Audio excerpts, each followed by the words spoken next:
It's called the LA Speed Story. And it was just a story about one day it was really cool being SR-71 pilot. Walter and I were doing a training mission around the United States where you just were building up hours and time. And we take off out of Beale, hit a tanker in Idaho, rip on up to Montana, zip across Denver, hang a right turn in Albuquerque, out over Los Angeles, up to Seattle, back into Sacramento, 2 hours, 21 minutes.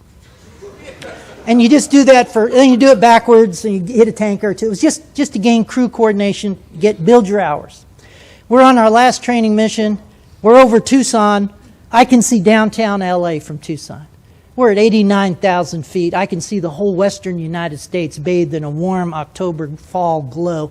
I can see the chain of Rocky Mountains from Canada to New Mexico. I could just see the most beautiful picture laid at my feet, and the air as smooth as glass. Not a gauge moving in the cockpit. It was perfect. Now I'm thinking, we bad. And I feel sorry for Walter because he has to monitor 5 radios in the back seat, so I flipped the switch up just to listen, and LA Center is they control all, when you fly Southwest Air, the guys controlling everybody. But we're above controlled airspace. So they have us on their scope, but they're not talking to us. Now there's controllers all over the country. Jacksonville Center, Chicago Center, Seattle Center, It's the same guy. They all talk the same. And it's really cool the way they talk because they make you feel important as a pilot. They don't just say, yeah, okay, here's your thing. They make you feel really cool. So sure enough, this was pre-GPS day. Some Cessna guy has to know his ground speed. LA Center, Cessna, November Tango Alpha. You got a ground speed readout for us? Now, Center would like to say, who cares? Get off free. But no, he'll talk to him like he's John Glenn. Cessna, November Alpha, we show you 90 knots, 90 knots on the ground. And they do that sing-song voice. That's how they talk. And it makes you feel kind of cool. Right after that, a twin Bonanza came up to pimp the guy for speed, I guess, and LA Center, Twin Beach, whatever. You got a ground speed readout for us? And Center likes it. God, it's Friday. Why me? God, please, just get off free. But he's going to talk to him like he's Air Force One. Twin Beach, we show you 121, 20 knots on the ground. And right after that, a Navy F-18 out of Lemoore popped up on frequency. And you knew it was a Navy guy because he talked really slick on the radio. Center, Dusty 5-2 speed check.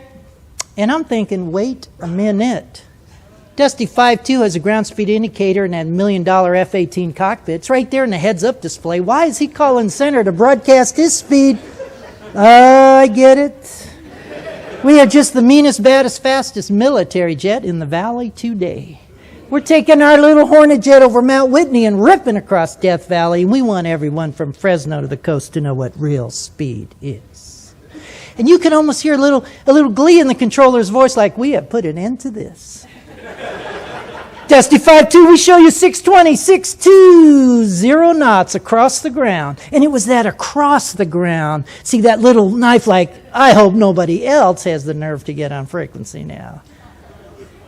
And there wasn't an airliner from Seattle to San Diego that wanted to be next on Freak. It's sort of an etiquette thing amongst flyers. And a 12-year-old was reaching for the mic button.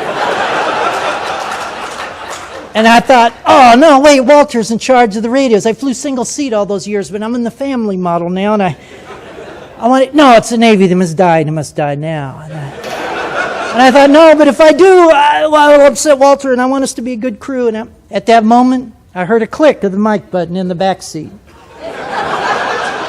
Ladies and gentlemen, Walter and I became a crew at that moment. In his best innocent voice, LA Center, Aspen 30, have you got a ground speed readout for us? You could almost hear a collective gasp on Freak like, oh, the poor fools didn't hear the previous transmissions. Oh, they got crushed like a grape. It's just a pilot thing. But Center had to give you that same voice. Aspen 30, we show you 1,992 knots across the ground. When I knew I was going to like Walter a lot is when he came back and said, Center, we're showing a little closer to 2,000. Ladies and gentlemen, we did not hear another transmission on that frequency all the way to the coast. The king of speed lived, the Navy had been flamed, and a crew had been formed. For just a moment, it was absolutely fun being the fastest guys on the block.